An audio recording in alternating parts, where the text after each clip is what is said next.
Hello, hello, hello. It is Monday, August 8th. I had some technical difficulties to get on here on time today, so I am so sorry for that. Hey, I love the rain, so I'm not complaining. Um, anyway, so today I know I'm late, so I'm going to give you guys some chances, a little time to get in here and a few chances to get yourself together as well. Now, I don't know, but one of the things I love about having this sun-kissed skin is that if you having an abusive relationship with your hair, it's okay. It's okay. You get to wear these head wraps. I found these head wraps and I was like, is that can I get away with it? What you guys think? Am I getting away with it? Should I put it back? Go with just the American hairstyles. Um, I think it's nice to be versatile. Being African American, you're mixed with so many different cultures from different countries that you get to experiment with all kinds of things. So, back in the day, Queen Latifah, she used to wear these headgears, and I used to think, oh, when I grow up, I'm gonna wear that. I'm gonna get me. I'm gonna wear that. And it's not about an age. You don't have to be a particular age in order to, wear different things like this. So, what do you guys think? Go back to my bad hair days, or just forget about it and cover it up with some nice wraps. And there's different kinds too. So I'm going to work on getting more of them and seeing what that looks like. So while everybody's putting out these videos about how to comb their hair and things like that, I'm going to be investing in looking at some videos that show how to wear these head wraps. These are so cool. I love hats. And if you know me, you know I wear a lot of hats. So this is new. And I think I'm liking it. I think I'm liking it. So I went to a church one time and I'm not gonna say the name of the guy, but I didn't know what they call him, a prophet. And he was like, "You know better. You should have your head wrapped or something like that." And I don't think he knew that I don't adhere to any particular orthodox. I'm just on my own journey. So when he said that, and somebody said he was a prophet, I was like, if he was a prophet, then he would have known. So I'm not saying that he's not. I'm just saying if it didn't I still guess I haven't mentally digest, what he said. Because sometimes when people say things to you, you have to take them at their word, and that helps you to understand who they are. So I don't ascribe to someone telling me who someone else is. I figure it out for myself. But anyway, so we're gonna go on here, and I'm gonna get started. Okay, so I I wanted to revisit some of the things that I said in previous times because a lot of times I rush through it just to get the information out there. And if you watch the Pro Tips Wednesdays, then you will see that I'll just rush and get it out there so that it's out there so everyone can see it. So I don't want anyone to say, "Oh well, what happened?" Yeah. So I don't know if the phone is off, so we'll see what happens. Anyway, so I want to add this to the stream. Okay, in previous shows, I said we are what we repeatedly do. Excellence, therefore, is not an act, but a habit. That I found out is an Aristotle quote. And before, I didn't know who said it. But now I found out that Aristotle said it. So I wanted to go back on here and make sure that I give credit to where credit is due. But I said that because life is not about being strong enough to handle the presence of negativity. It's about the proper application of wisdom. Let that sink in for just.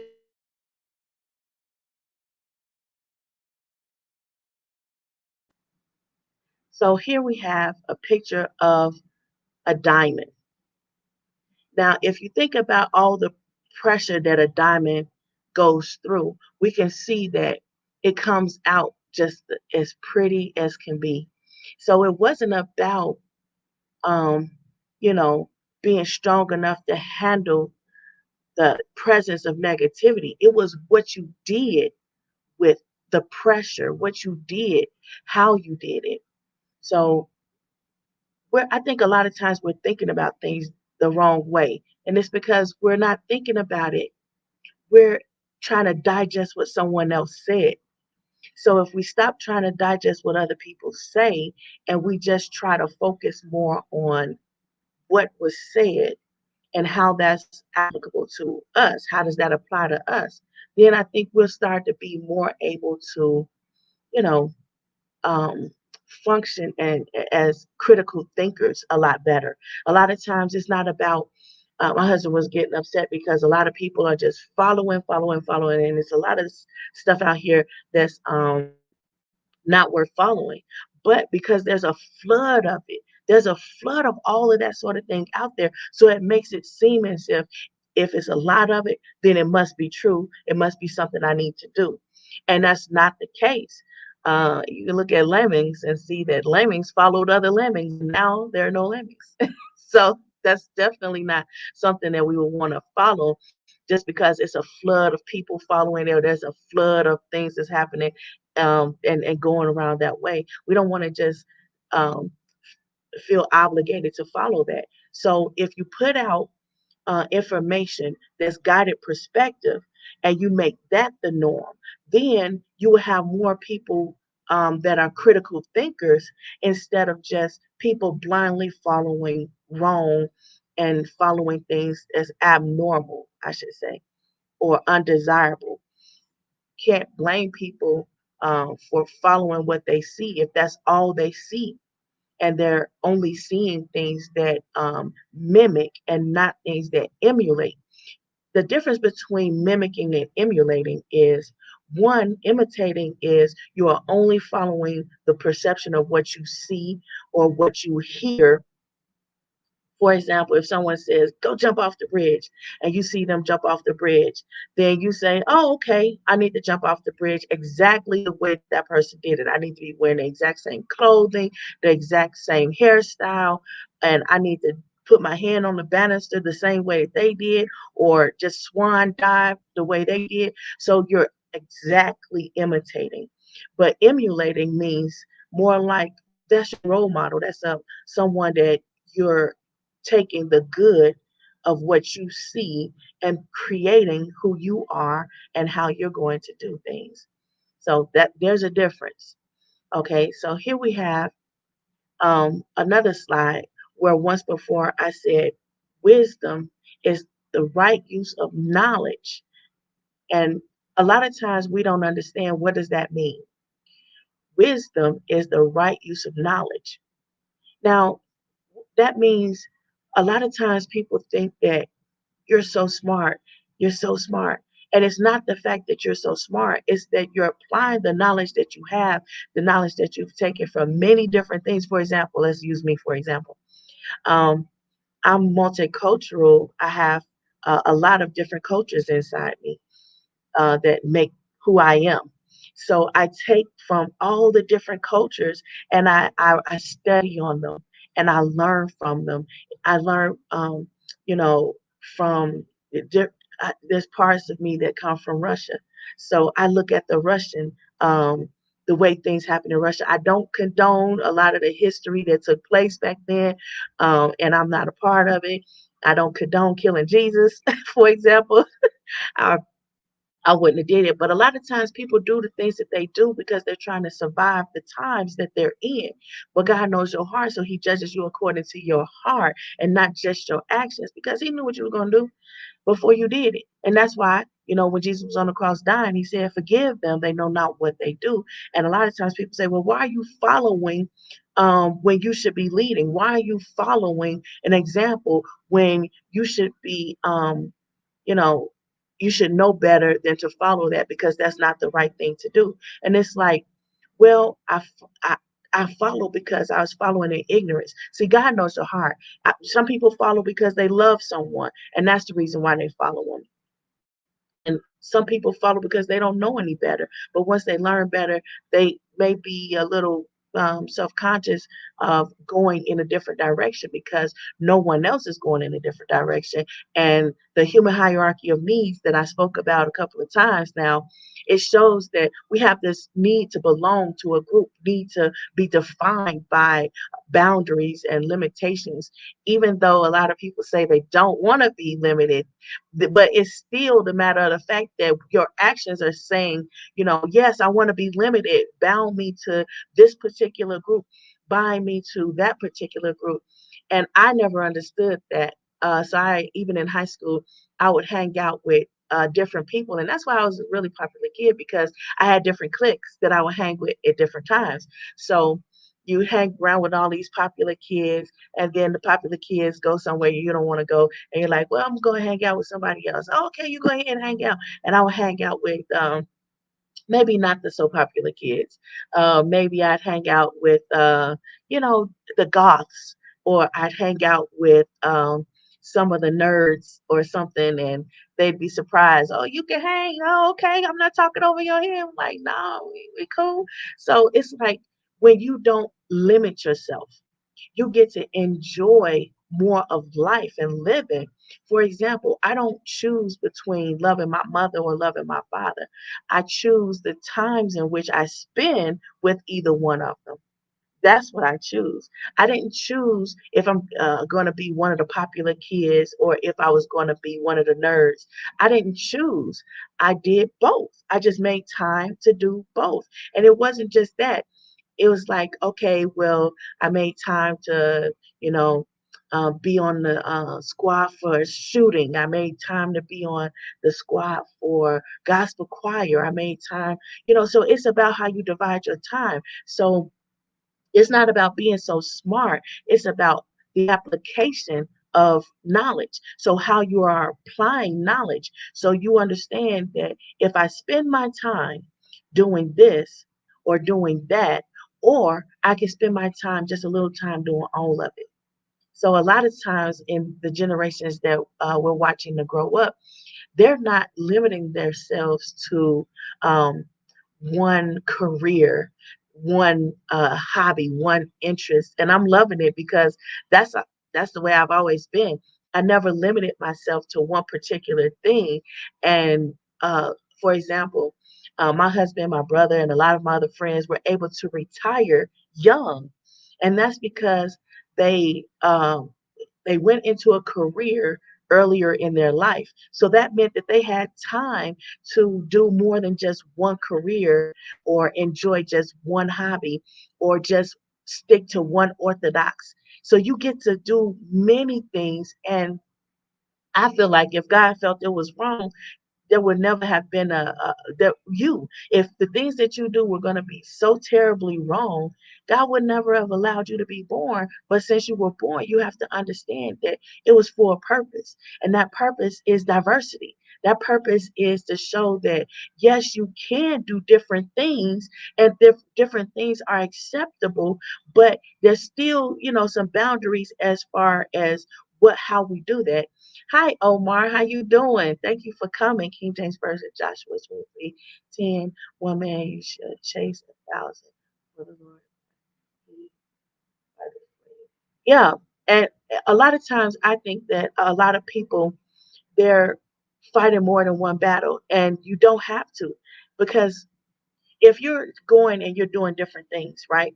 You're focused. You're not focused on all the problems and things like that. You're following your interests. You're following your heart. You're not following. You don't have time to, im- mimic someone else. You're making the time to go your own path, do your own thing, and God will fight your battles for you, and you because you're doing what you're supposed to be doing.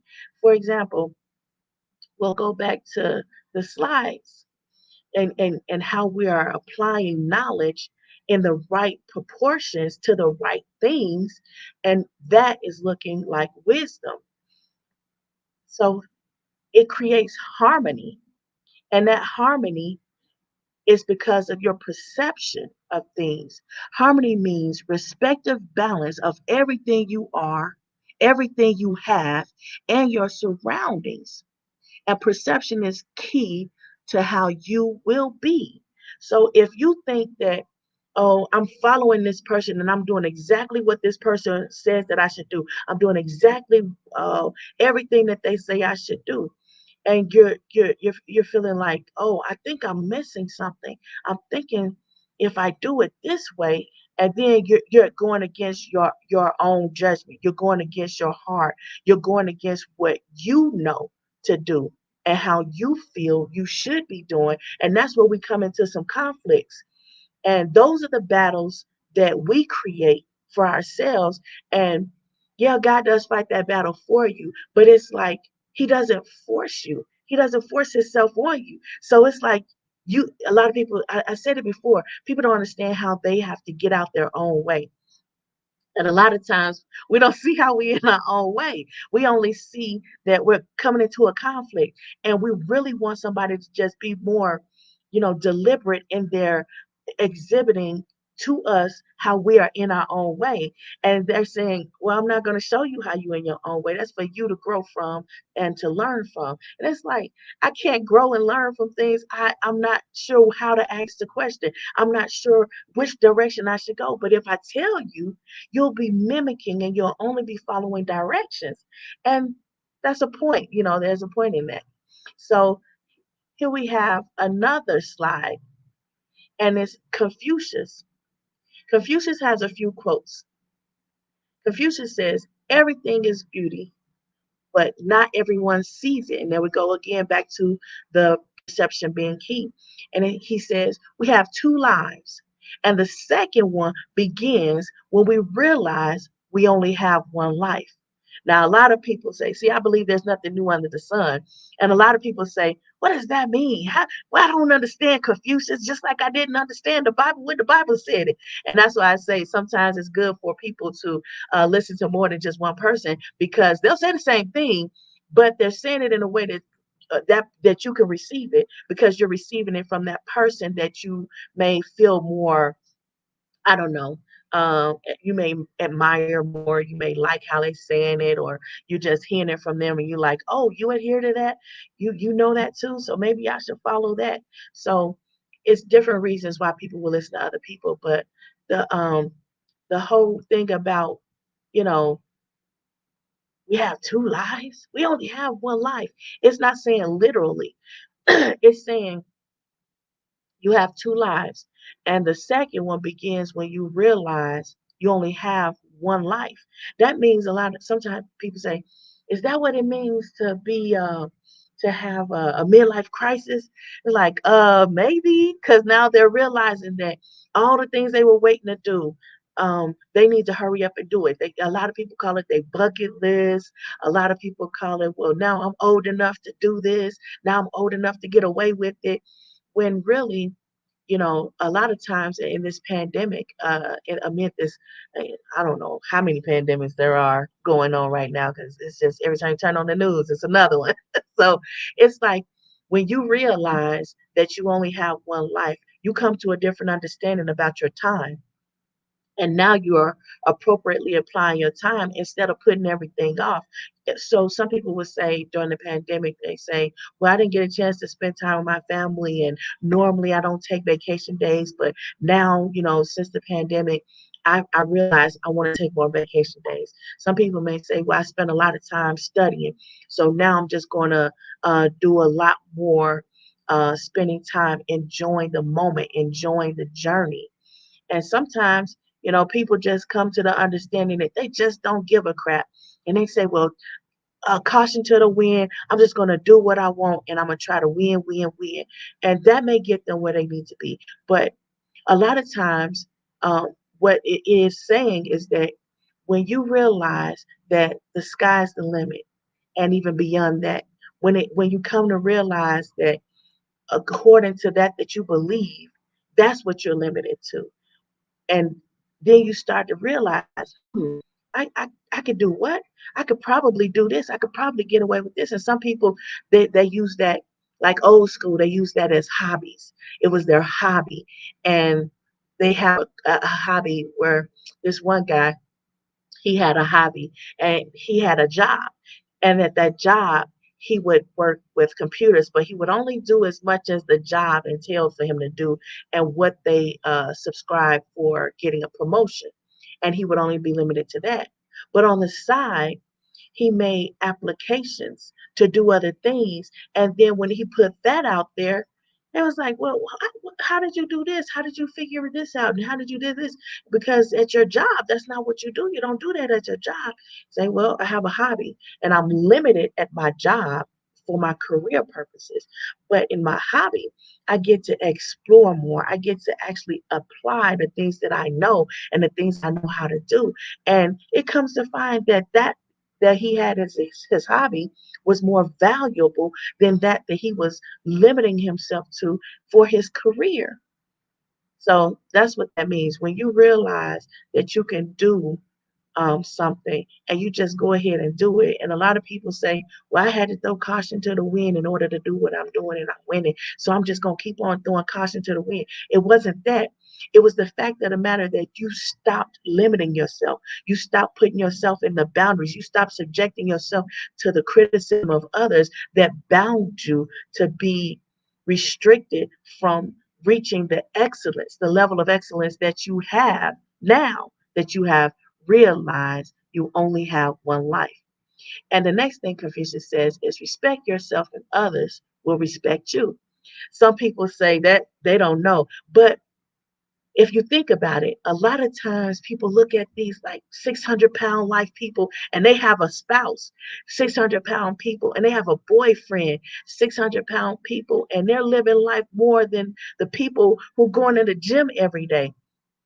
And people are looking at them in an envious way. And they're like, well, how is it that you have that? How is it that you have? Well, I throw caution to the wind. Well, yeah, they got you to be 600 pounds now. But it's not just about that. It's about the confidence that you exhibit. Because you respect yourself. And now you just living you. You're in your skin, living how you want to live. And you're not thinking about, or you may think about it, but you're not dwelling on what people are saying and allowing that to limit you, to restrict you, to keep you bound by limits that you will never reach your potential. That's what it means by respect yourself and others will respect you. He also said roads were made for journeys, not destinations. Now, a lot of people feel like, oh, I'm on this road to get to success and I got to work, work, work, work, work. I got to fight this battle and fight that battle. And every battle that comes up and every obstacle that I encounter, I have to get over this hurdle, get over that hurdle. And that's not true. You don't have to address everything that comes at you. You have to stay focused. And it's that follow through and that focus that you have that's going to get you to where you need to be in your destination. But if you stay focused, then you don't have to worry about all those distractors because that's all they are. They're distractors um, that hinder your ability to enjoy the journey because it's not about where you're going. But and I think a lot of times, I don't know if you've ever seen like a real prophet and or you've studied history and you've seen how some of those people who were prophets, they didn't have the whole picture. They only had a part of it.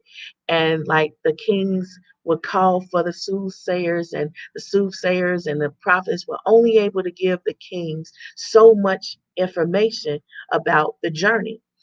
And it's because it's not about the destination, it's about what's going on in this journey that you need to understand and grow from and learn.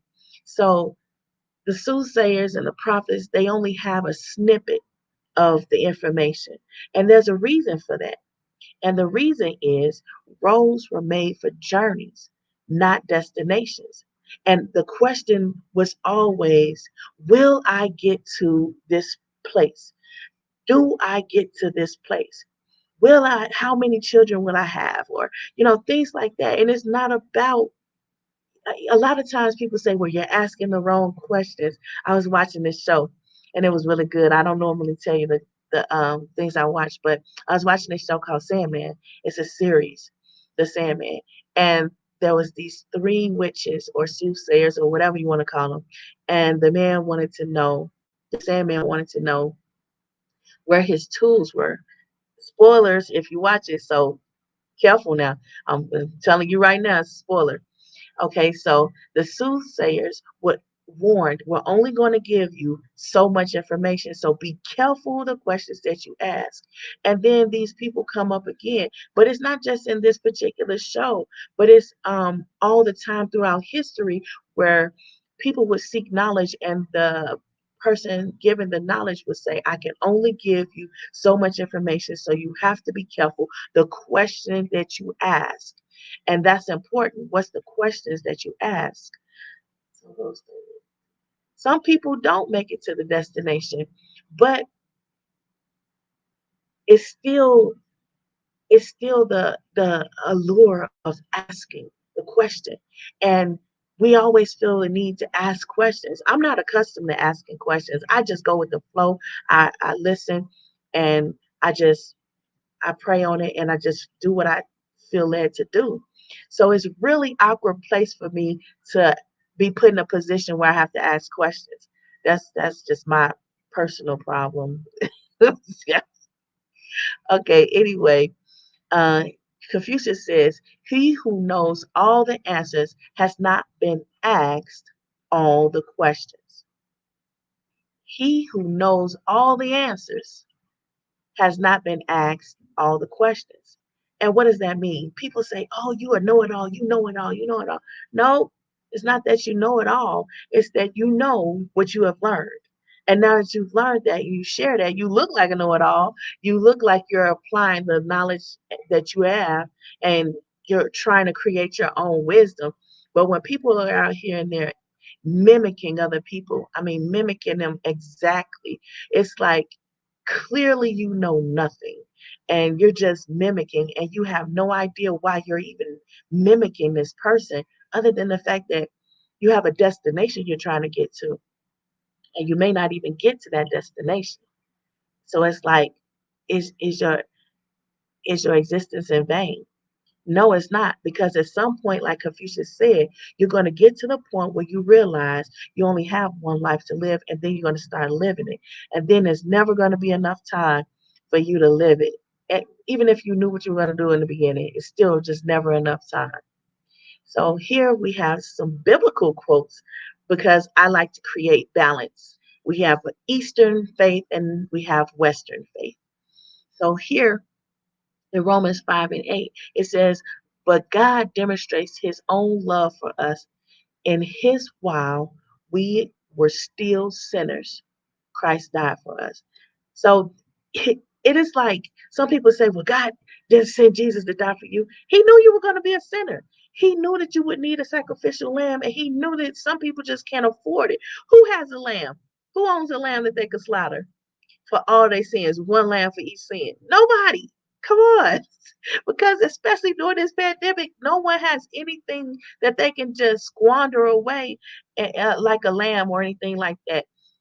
So it's like if he saw it coming and he's omnipotent and he could see anything and everything, then why would he not already have forecast this? And if we all have to have a lamb for each one of our sins, then we'll be under the belief that we're just gonna go to hell because we don't have a lamb. And I'm not slaughtering this lamb because I need to preserve it so I can eat it and eat on it until we get out of this pandemic. If we should ever get out of it, because if we can read the book of Revelations, we can see that famine and petulance and all these things that we're encountering now, that was at the end. That's the very final book of the Bible where it's kind of summing up everything that in the New Testament and the Old Testament is saying, look, this is how the end gonna look. And here's a pretty little rainbow to make you give you a little hope about the end, because not everybody's gonna die. Some people will be raptured, but we don't know who that's gonna be. So enjoy the journey. So and then we have here, there's nothing new under the sun. Now that's the book of Ecclesiastes, chapter 1, verse 9. And it's like that is an important thing to know, because it's like we're not quite finished in the book of the Bible. And it's like a lot of things have transpired at this point in the Bible. A lot of the Old Testament things have happened. And a lot of things like people sleeping with each other's wives and servants and Cain killing Abel, and a whole lot of things have taken place.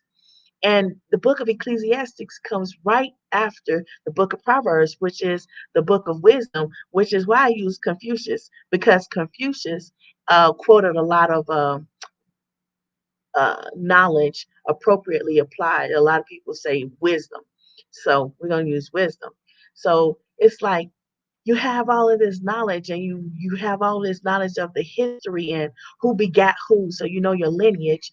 And now you here and you have all of this information. It's like, well, what do I do now? You know, and that's why we always have to.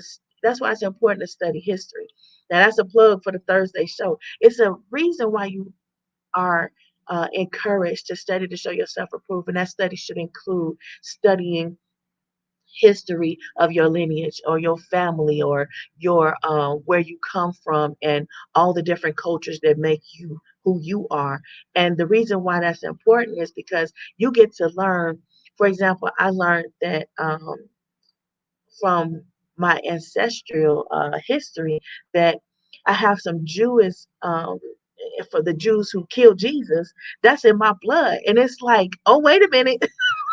Wait a minute now. I didn't agree to that. I didn't. And then it's like the sins of the father are the sins of the son. So it's like just because you don't know what the sins of your blood is doesn't mean that you shouldn't constantly repent and you shouldn't constantly try to show yourself to be set apart from those things in your heart and in your actions. So a lot of times people say, well, I didn't own slaves, so I shouldn't be considered, that I should have to pay taxes. And if people get what is it?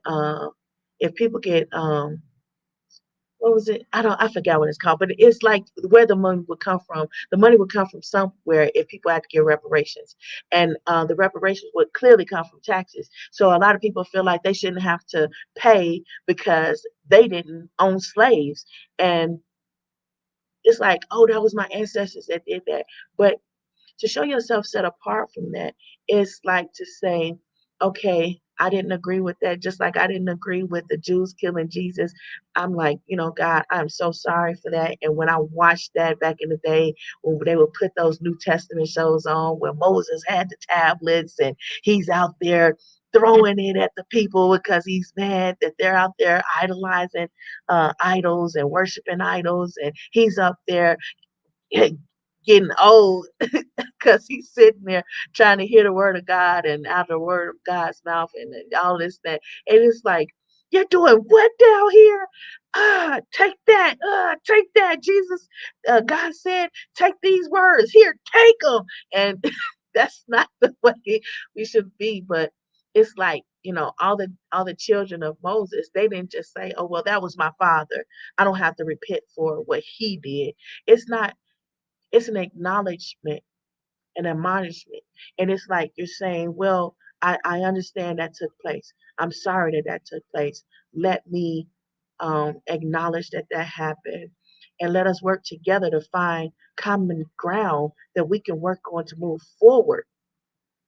And that's important moving forward, not forgetting, but moving forward with the knowledge that this happened. Now, you're not taking accountability for the actions that happened because you weren't there.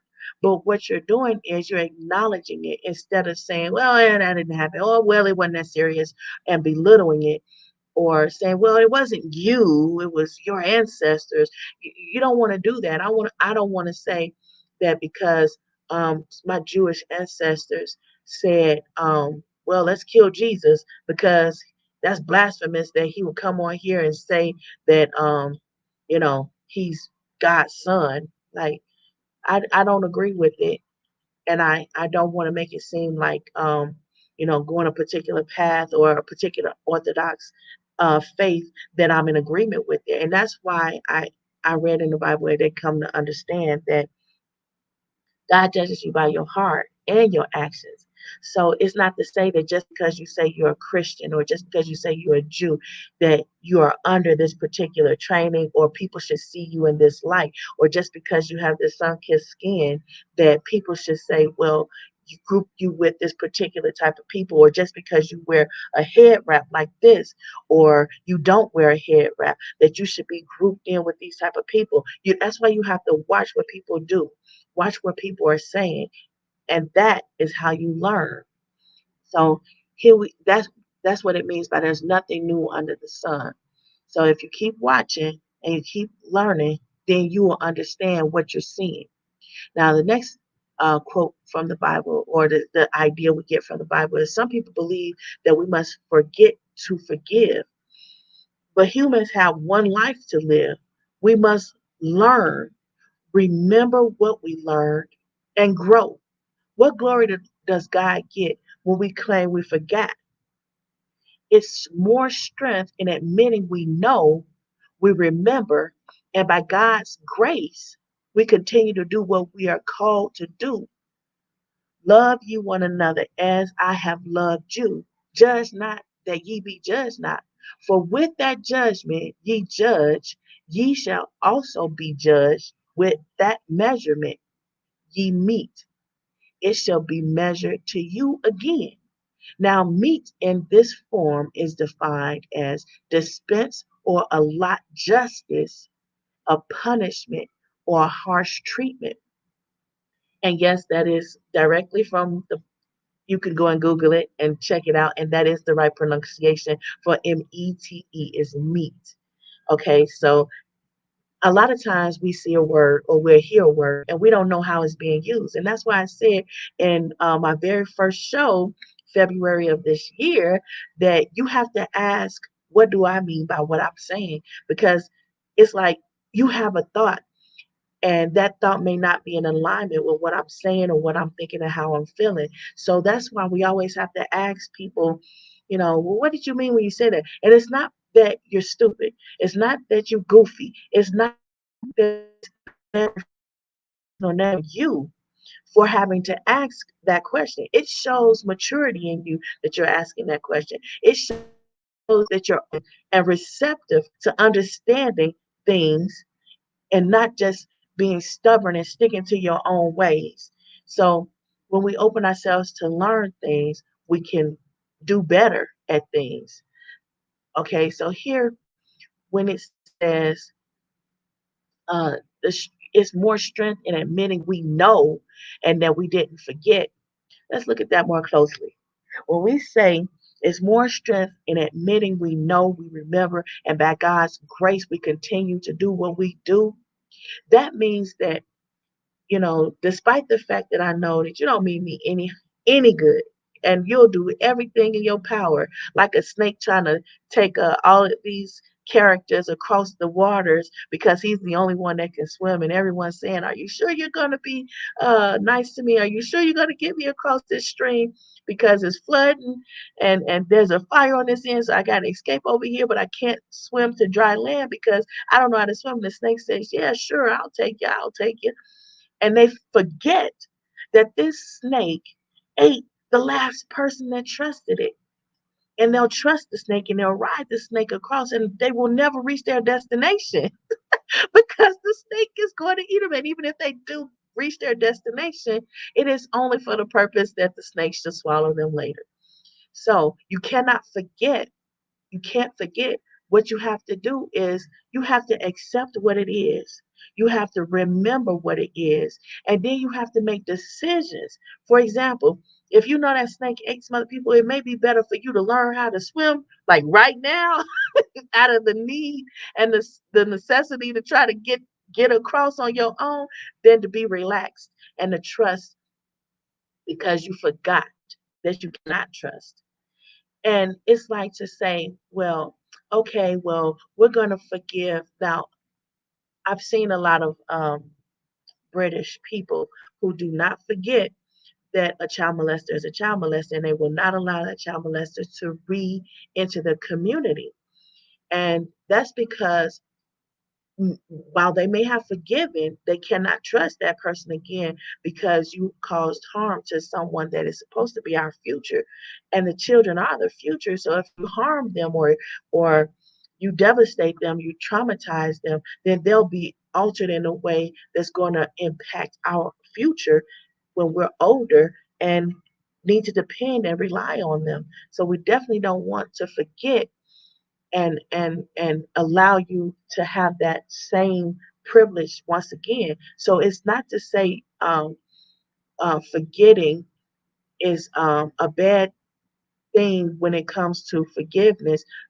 It's to say that you cannot allow yourself to relax to the point where that same thing that you forgave the person for is something that you should continue to allow to happen. So what was hi Eric, what's up? Hey Rud, we're almost done. We're almost done. So there's you may have to rewind. You may have to rewind, but it was a good one.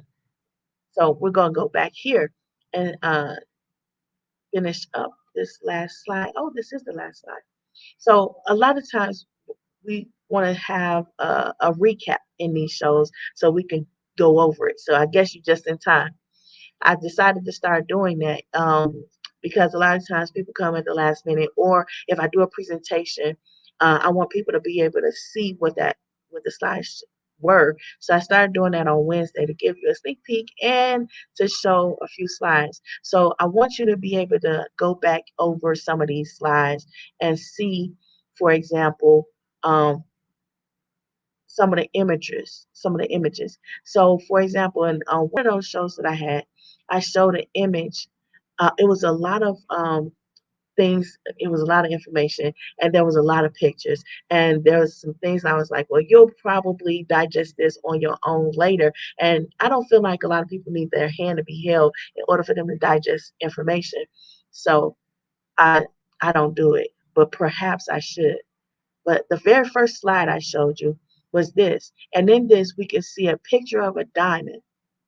And this diamond, it went through a lot of things that it did not necessarily choose to go through. But because of the habit that it was under a lot of pressure and it had a lot of problems that were going on with it, it shined more when everything was gone and everything was washed away. It just shined more. And now it's so hard nothing can break it. A lot of people may look at the African Americans and see that they went through a whole lot of stuff. And historically, we can track a whole lot of things they went through. And there's still a such thing as African Americans. And you have to imagine that those African Americans are just shining just as bright as this diamond because of all of the things that they've been through. And the reason why I like this picture is because you can't tell whose hand is holding that diamond.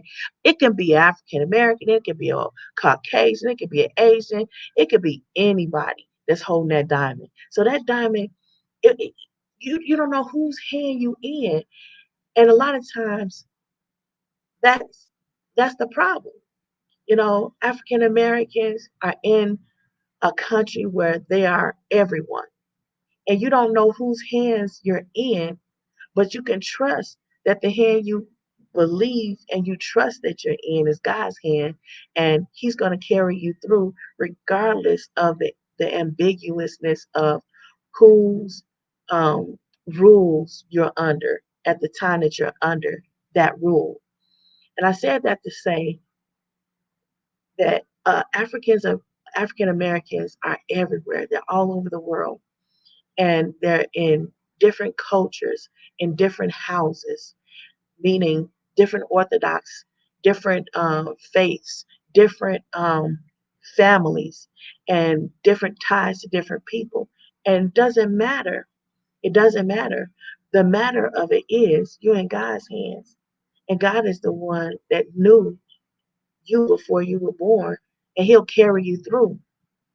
Whether you're listening to Confucius, whether you're looking at different Confucius quotes and things that Confucius say, which is Eastern religions, or whether you're in Western religions, going by the Quran and the Bible. And if you think about it, though, Jesus was in Jerusalem, and Jerusalem is Eastern, so it's kind of all Eastern religion. But everybody put their little spin on it depending on the perspective of the person um that the followers are following, if that makes sense. I think I said it in a previous show. That wait, what did Eddie say? African Americans are pedigree. They didn't choose to trade. They chose quality. Africans are historically a strong and valuable culture. That's one perspective of it. And you know, I'm sure on Thursdays he's going to elaborate on that a lot more. Um, and uh, um, my my brother, my father, and I, we were talking to Eddie, and he's going to do a little something, and where he dives into some of my cultural history, and he'll elaborate on those things more. And that's just a teaser. So come back and look at that. But what he's saying there is a lot of times, if you're tracking what happened with Africans when they came, when colonizers brought them over to America in order to continue to further colonize America. And we can see that when they were trying to breed Africans to help grow their culture, I'm trying to pick my words. That's what I do. I try to pick my words really nicely. Um, when they tried to build their um, their workers, they what they did was they took a good worker that was a male, a good worker that was a female, and they put them together and had them to breed so that they would breed what the qualities that they saw that made those two people good workers. For example, an African male was strong and tall, and he had the ability to follow orders, and a woman who was maybe she was beautiful. Maybe she had big hips, wide hips, so she would be able to bear children, lots and lots of children. And he may have picked her to pair with this male, and those two Africans were paired together. But somewhere along the lines, um, colonizers also um, decided that they would sleep with um, some of the slaves, some of the workers. And the slaves, because they were slaves, they had to do whatever the master said, whatever the slave master said. So, in doing so, they birthed some children who were part colonizer and part African. And that continued on with the indigenous Americans that were here. A lot of the indigenous people who were here um, saw maybe an African male or African female that were brought here, and they slept with them. So now the children had all the great qualities of all the different cultures. And those children are the generations of greatness because they were bred to be greater. And a lot of people may question that. And that's why you have the Thursday shows. And I'm just trying to sum it up because I don't want to say things that are offensive, because some people find offense in the thought that someone can feel superior when you were a slave or your ancestor was slaves, so you could feel superior. It's not about superiority. It's not about um, anything more than the facts. The fact is that someone decided that this person and this person were great people, put them together, have better, um, people. And in generations to come, you'll have greater people. That's not my saying. I'm just telling you what happened as the history is. And on Thursdays, you can watch Eddie's show, and he'll elaborate further on that. That's not my thing. Slavery was made by breeding quality men and women. It's not. I know it's not a mystery, but I'm just saying it's a little controversial. It's a little controversial, and I like to steer clear of controversy. That's why I try to pick my words wisely. And oftentimes you'll see me thinking, and it's like, okay, I think I can say it this way. So I think I can say it safely this way. I don't pick sides. Um, I think that no matter what, you know, no matter who you were with, for example, some people say two ugly people make a beautiful baby, or an ugly person and a beautiful person makes an ugly baby. And everybody's thinking they have this formula. And people were predicting that, oh, um, Asians are going to be or going to outpopulate everybody on the planet, um, because of the numbers that they have. Everybody's always trying to predict what something is going to be, and the formula is always skewed because it's biased. There's some bias in it, and there's fact to it because who would believe the devil if the devil all he did was lie? So there's truth to it, but there's still the whole matter of the fact that in the Bible we see that we cannot lean to our own understanding. And in a lot of Eastern religions, we can see, and Western religions, we can see that there's never been a time where we can truly predict. And the only thing that rings true is that we cannot lean to our own understanding. We have to be open and receptive to seeing what is, when it is, as it is, and rock with it or roll with it. Don't be bothered with it. It's the fact that I don't care about it. Hey, that's for the Thursday show. That's for the Thursday show. That's why I said, I mean, you can do what you do and you can say what you want to say, but I like to try to be more um kind, because a lot of times it's like people, they feel like you're picking a side when you say different things that you say. And it's not that you're picking a side. You don't have to pick a side just because you're choosing to say the things that you're saying. It's the matter of the fact. And the facts are some stubborn things. And it's like if I point you in the right direction to see this fact, you'll see the fact for yourself. You don't have to know what my opinion is. And a lot of times I don't have an opinion. Oh, that's the fact. Oh, okay, well, I'm going to take that fact and I'm going to remember it. But by God's grace, I'm going to move forward. So I'm not going to stay stuck and bound by what this, what did you say, ugly? Is yeah, and it is. And a lot of times it's like I'm not going to stay stuck in the and limited to the ugly of it. I'm going to see the beauty in it, as Confucius said, right? He said, there's beauty, but he say everything has beauty, but not every eye sees it. And that's true. A lot of people see that that's just some real ugly and that's real dark and that's some skeletons people would rather have to stay in that closet, and they want to pick and choose which skeletons they get out of the closet and who they acknowledge that they wronged and how they make amends for it. And meanwhile, you're trying to get to that destination where they'll do that, and we're not enjoying the journey of the process of that, because we may not live long enough to see that change happen, because we all know change takes a long time to come. But we all are seeing in these unprecedented times, we're seeing a lot of things happen. For example, some people were conditioned. I talked about conditioning in some previous shows, and I said people are conditioned to behave and act in a particular way. And a lot of that comes from mimicking someone else instead of emulating them, where you're admonishing that this is what they do, and you're saying, that's great. Let me add to it to extend it, to progress it. Instead, you're doing exactly what they're doing and exactly what they did. But now we're seeing that they call them Karens.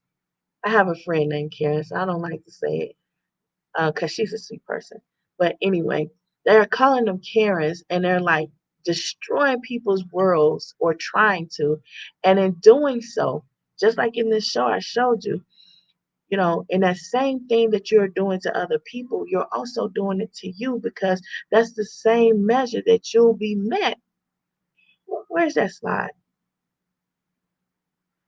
See, it says, "For what judgment ye judge, ye shall be judged, and with what measure ye met, it shall be measured to you again." And what met means is you allotted justice or punishment or harsh treatment.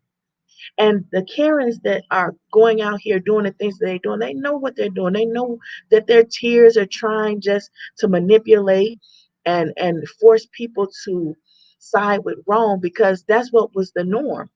That's what they were conditioned to do. That's what this is for. That's that's just what we've been doing. But now we're seeing that, yeah, times are changing. You got to read the room. When people fail to read the room, some real BS happens. And we saw that with the Oscars, so you got to be careful to read the room properly. And a lot of times when we fail to read the room, we suffer the consequences. Or what it's saying here is, ye shall judge, and with what measure ye met, it shall be measured to you again. And that's what you need to understand there. Now, what did Eddie say? It's not about kind. Like racist women care about lying. We should not care about speaking facts. Yeah, it's not about caring about speaking facts. It's about how you say what you're saying. I don't know what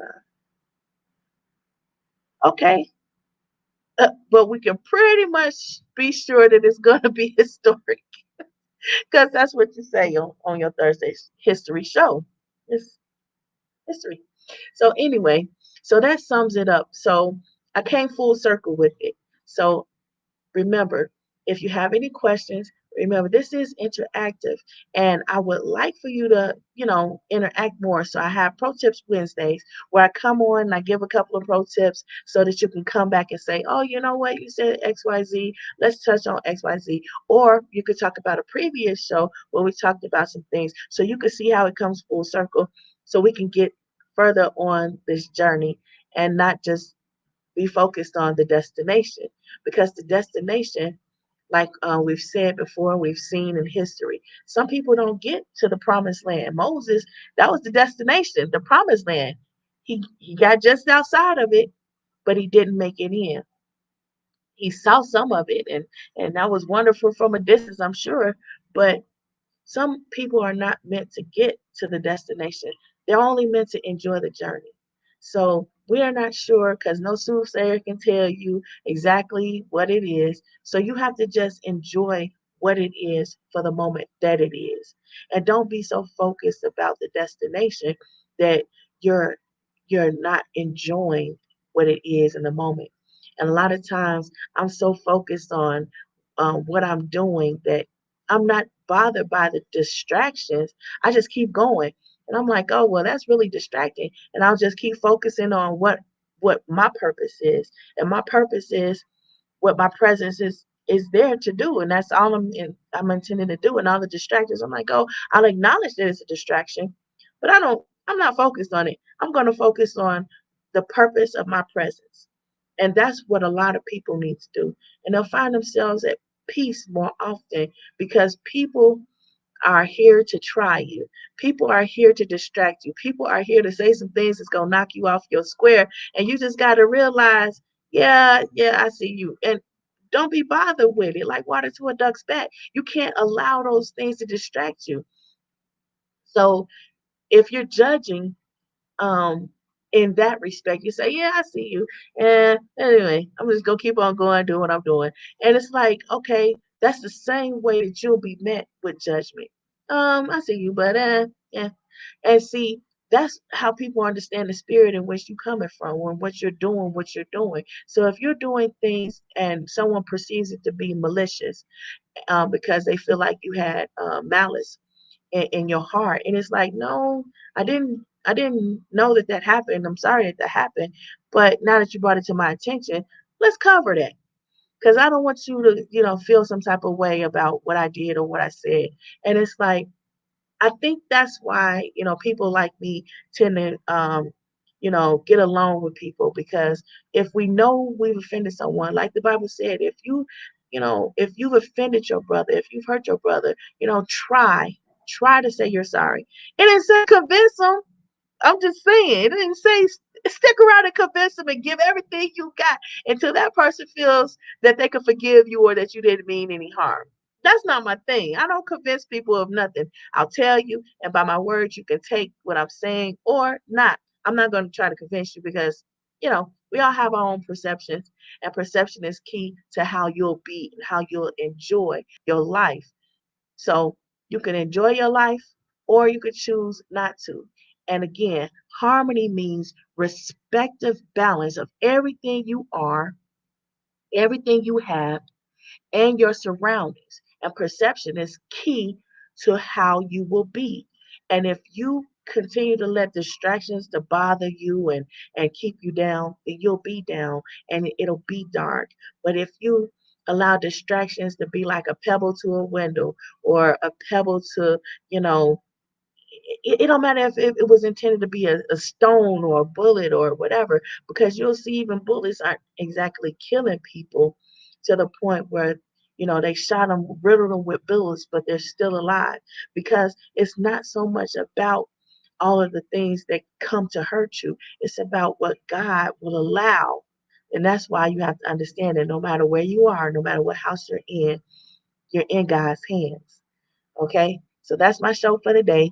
Go back, rewatch, rewind, and look at some of those slides and the slides in previous shows.